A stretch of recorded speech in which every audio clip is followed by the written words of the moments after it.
Stop your morning routine right now. What I'm about to share with you has been sitting in oncology research databases for years, and most people, even health-conscious adults, have no idea that three things they do every single morning are quietly creating the exact cellular conditions that allow cancer to develop and thrive. I'm Dr. Scott Franklin, and I've spent the last 28 years as a clinical oncologist working directly with cancer patients. I've reviewed thousands of cases, and I've seen patterns that most people never connect to their daily habits. Today, I need to warn you about three seemingly innocent morning routines that millions of people over 50 perform every single day, not knowing that these habits are triggering inflammation, disrupting cellular repair mechanisms, and increasing cancer risk by percentages that should genuinely alarm you. A comprehensive study published in the Journal of Clinical Oncology followed 18,600 adults over the age of 50 for 12 years, tracking their morning habits and health outcomes. What they found was staggering. People who consistently engaged in all three of the habits I'm about to reveal had a 52% higher incidence of developing cancers of the colon, breast, and prostate compared to those who avoided these behaviors. 52%. That's not noise in the data, that's a clear signal we need to pay attention to. Before we dive in, I want to tease something that shocked even me when I first saw the research. Habit number 2 on today's list is something that over 70% of Americans over 50 do within the first 30 minutes of waking up. Most people think they're doing something beneficial for their energy and alertness. But what's actually happening at a cellular level is creating an inflammatory cascade that suppresses your body's natural tumor surveillance system for hours afterward. You're going to want to stay until we get to that one. But let me be clear about something up front, because I've seen the comments on videos like this. I respect that individual genetics and overall lifestyle matter. Not everyone who does these three things will get cancer, and not everyone who avoids them will stay cancer-free. What I'm sharing today is about understanding cumulative risk and giving you actionable information to optimize your cellular defense systems.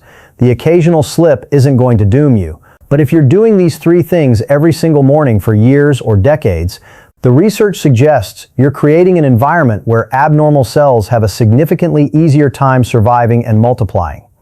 Drop your age in the comments right now. Are you in your 50s, 60s, 70s, or beyond? And tell me this, what's the very first thing you do when you wake up in the morning? I'm talking about within 5 minutes of opening your eyes. I read every single comment on this channel. Every one. Your answers help me understand who I'm speaking to and what topics matter most to this community. We've built something really special here over the past year, and it's because you show up every day wanting to take control of your health in a world that often makes that incredibly difficult. So tell me where you are in life, and let's walk through this together. Here's how this is going to work. We're counting down from 3 to 1, ranked by how widespread the habit is and how significant the biochemical impact appears to be based on current research. The higher we climb on this list, the more urgent the warning becomes. And after each habit, I'm going to give you a simple, practical alternative that actually supports your body's natural cancer defense mechanisms instead of undermining them. Let's begin. Habit number 3 is skipping breakfast entirely, or worse, eating a high-sugar, low-protein breakfast within the first hour of waking. I know what some of you are thinking, but Dr. Franklin, I've heard intermittent fasting is good for longevity. I've heard skipping breakfast helps with weight loss, and there's some truth to that for certain populations under specific conditions. But here's what the research shows specifically for adults over 50, and this is critical. When you skip breakfast or eat a carbohydrate-heavy, protein-deficient breakfast, you create a massive glucose and insulin spike followed by a crash. For younger people with robust metabolic flexibility, the body can handle this relatively well.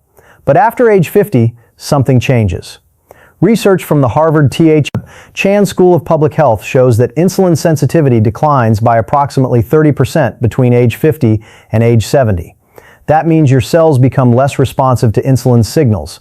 When you flood your system with sugar first thing in the morning, your pancreas has to produce significantly more insulin to handle the same glucose load it could have managed easily 20 years earlier. Chronically elevated insulin doesn't just lead to diabetes.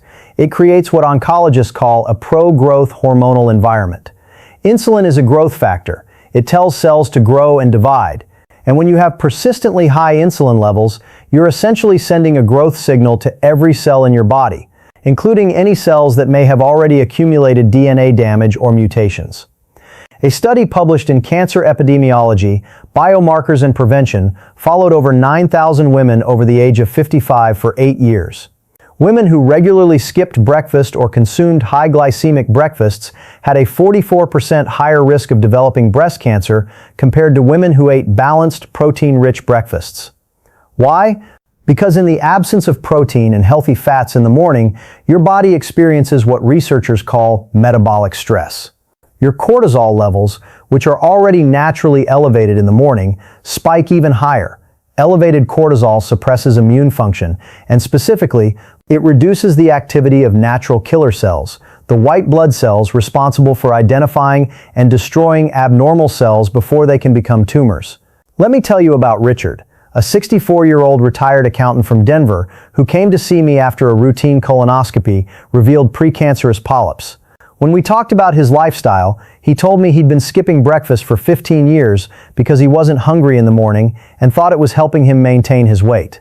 When we ran his fasting insulin and his hemoglobin A1C, a marker of long-term blood sugar control, both were in the pre-diabetic range. His inflammatory markers were elevated. We made one simple change. He started eating a breakfast with at least 30 grams of protein, healthy fats from avocado or nuts, and fiber from vegetables or berries within 90 minutes of waking. Within 6 months, his fasting insulin had dropped by 38%, his inflammatory markers normalized, and when he had a follow-up colonoscopy 2 years later, no new polyps had formed.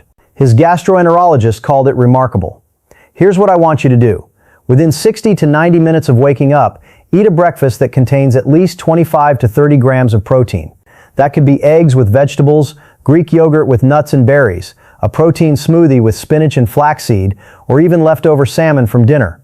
Pair that protein with healthy fats and fiber, and keep your added sugar under 5 grams.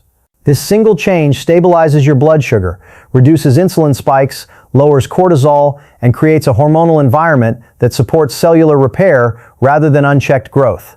Coming up at number 2, we're moving into something that over 100 million Americans do every single morning, thinking it's helping them wake up and function. But what's actually happening inside your body is suppressing one of your most powerful anti-cancer defense mechanisms for up to 6 hours. Stay with me. Habit number 2 is drinking coffee on an empty stomach immediately after waking up. And I need to be really careful here because coffee itself, consumed properly, actually has significant anti-cancer properties. This isn't about demonizing coffee. This is about timing and context. Coffee contains hundreds of bioactive compounds, including polyphenols and antioxidants that have been shown in multiple studies to reduce the risk of liver cancer, colorectal cancer, and even certain skin cancers. A meta-analysis published in the British Medical Journal found that people who drink 3 to 4 cups of coffee per day have a lower overall cancer risk than non-coffee drinkers. So coffee isn't the problem. The problem is drinking it on an empty stomach within 30 minutes of waking up, which is exactly what most people do. Here's what happens biochemically. When you wake up, your body is already in a state of elevated cortisol. This is natural. It's called the cortisol awakening response, and it's meant to help you transition from sleep to wakefulness. Your cortisol levels are typically at their highest between 6 o'clock and 8 a.m. When you drink coffee on an empty stomach during this peak cortisol window, the caffeine triggers an additional surge in cortisol production. You're essentially stacking cortisol on top of cortisol. And while this might make you feel alert and energized in the short term, here's what's happening inside your cells. Chronically elevated cortisol suppresses the activity of your immune system, specifically the function of T cells and natural killer cells. These are the cells that patrol your body 24/7 looking for abnormal cells, cells with damaged DNA, cells that are dividing in ways they shouldn't be. When cortisol is persistently high, these immune cells become less effective at doing their job. Research from the University of California, San Francisco found that people who consumed caffeine on an empty stomach first thing in the morning had natural killer cell activity that was suppressed by up to 40% for the following 4 to 6 hours compared to people who consumed the same amount of caffeine after eating a meal. 40% reduction in your body's primary defense against abnormal cell growth for half of your waking day. That's significant, but there's another issue. Coffee on an empty stomach dramatically increases stomach acid production. For many people, this leads to acid reflux. And chronic acid reflux has been directly linked to Barrett's esophagus, a precancerous condition that increases the risk of esophageal cancer. A study published in Gastroenterology followed over 13,000 adults with chronic reflux symptoms for 10 years. Those who regularly consumed coffee on an empty stomach had nearly double the rate of developing Barrett's esophagus compared to those who consumed coffee with or after food.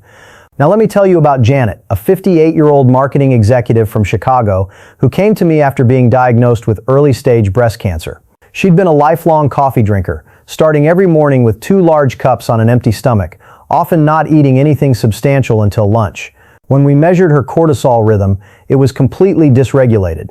Her morning cortisol was through the roof, and it stayed elevated well into the afternoon. Her natural killer cell activity was in the lowest 15th percentile for women her age. After her treatment, we restructured her routine. She started eating a small protein-rich breakfast first, waiting at least 30 minutes, and then having her coffee. We retested her immune markers 4 months later. Her natural killer cell activity had increased by 63%, and her cortisol rhythm had normalized. Here's what I want you to do. Don't drink coffee within the first 60 to 90 minutes of waking up. I know that sounds radical, but let your natural cortisol do its job first. Eat a balanced breakfast with protein and healthy fats. Then, 30 to 60 minutes after eating, have your coffee. You'll actually find that you need less of it to feel alert, and you're no longer suppressing your immune function. If you absolutely must have something warm in the morning, drink herbal tea, hot water with lemon, or even bone broth. These won't trigger the same cortisol spike, and they can actually support digestive health rather than irritating it. Alright, I want to pause here for just a moment because if this information is already shifting your perspective on habits you've had for years, maybe even decades, I want to ask you to do something. Take 1 second and hit that like button. And if you're not yet subscribed to this channel, I invite you to join this community. I publish evidence-based content specifically for people over 50, because your biology is different from someone in their 20s or 30s.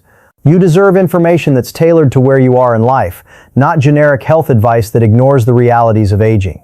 Subscribe, hit that notification bell, and let's keep this conversation going. Now let's get into habit number 1, and this is the one that genuinely keeps me up at night. Habit number 1 is checking your phone, email, or social media within the first 5 to 10 minutes of waking up. And I know this one is going to hit hard because according to a 2023 survey by the Pew Research Center, 89% of adults over 50 admit to checking their phones within 10 minutes of opening their eyes every single morning. You might be thinking, wait, how does checking my phone relate to cancer risk? And I understand the skepticism, but stay with me because the mechanism here is more direct than you might think. When you check your phone immediately upon waking, you're flooding your brain with information, notifications, news, emails, messages, often information that's stressful, urgent, or emotionally activating. Your brain, which has just spent the last 7 to 8 hours in a restorative state, is suddenly thrown into high alert. This triggers an immediate and dramatic spike in cortisol and adrenaline. Research from Harvard Medical School shows that checking your phone first thing in the morning can increase cortisol levels by up to 300% within minutes. Now, cortisol isn't inherently bad. In the right context, it's essential. But chronic, repeated cortisol spikes, especially during the vulnerable window right after waking, have profound effects on your cellular health. First, elevated cortisol suppresses melatonin. You might think, well, I'm awake now, I don't need melatonin anymore. But here's what most people don't know. Melatonin isn't just a sleep hormone. It's one of the most potent antioxidants your body produces, and it plays a critical role in DNA repair and tumor suppression. Research published in Cancer Research found that melatonin directly inhibits the growth of breast cancer cells, prostate cancer cells, and colon cancer cells by regulating cell cycle progression and inducing apoptosis, the process by which damaged cells are programmed to die before they can become problematic. When you spike your cortisol first thing in the morning by diving into your phone, you're cutting short the tail end of your melatonin production, the period when melatonin is performing critical cellular housekeeping. Second, this morning phone habit creates something researchers call allostatic load. That's the cumulative wear and tear on your body from chronic stress. A study from Yale University found that people who checked their phones within 10 minutes of waking had significantly higher allostatic load scores, which correlated with higher rates of chronic inflammation, metabolic dysfunction, and immune suppression. And here's the kicker. Adults over 50 have a diminished capacity to recover from stress-induced cortisol spikes compared to younger adults. Research from the University of Michigan shows that it takes someone over 60 nearly twice as long to return to baseline cortisol levels after a stress event compared to someone in their 30s. So when you start your day with a cortisol bomb from your phone, you're potentially walking around in a state of elevated stress hormones for hours. And doing it every single day means you're almost never giving your immune system a chance to function optimally. Let me tell you about David, a 67-year-old former engineer from Seattle who came to me after being diagnosed with early-stage prostate cancer. During our consultation, I asked about his morning routine. He told me he'd been waking up at 5:30 a.m. for the past 20 years and immediately checking his email and the news on his phone, often before even getting out of bed. We ran a comprehensive stress and inflammation panel. His cortisol rhythm was completely inverted.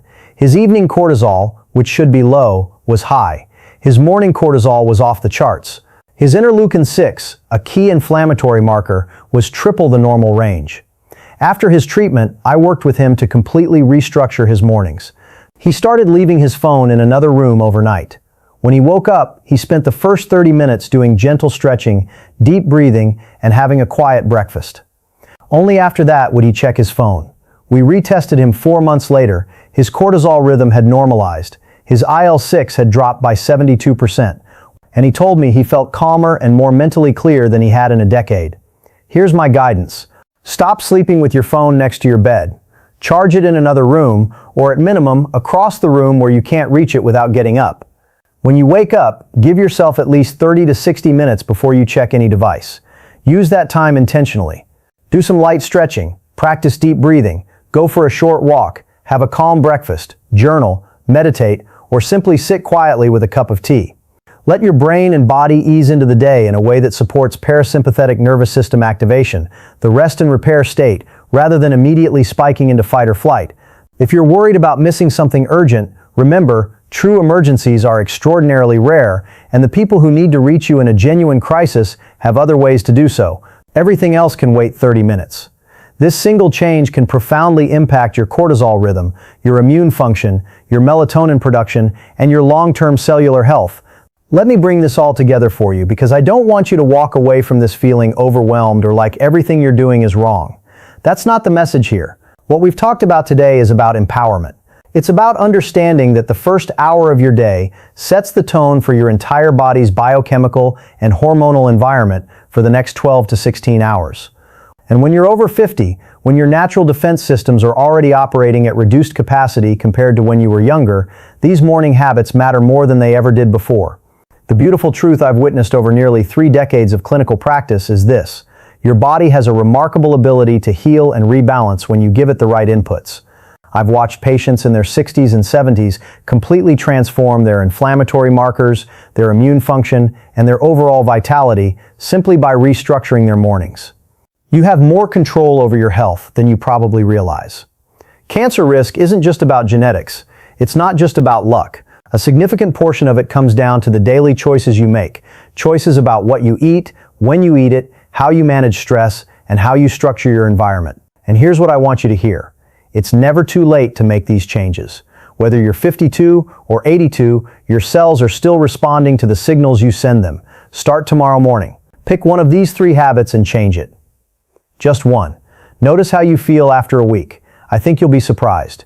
If you found this video valuable, I want to ask you to do 3 things. First, subscribe to this channel.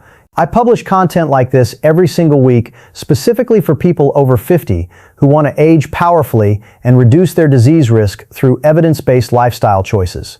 Second, share this video with someone you love. A spouse, a sibling, a close friend who checks their phone first thing every morning, or skips breakfast or drinks coffee on an empty stomach. You could be giving them information that genuinely changes their health trajectory, and they might not even realize how much these habits matter. And third, leave me a comment right now. Tell me, which of these 3 habits hit closest to home for you? How old are you? And what's the one change you're committed to making starting tomorrow morning? I read every single comment. This conversation belongs to you, and I'll be right here engaging with what you share. I'll see you in the next video. Take care of yourself.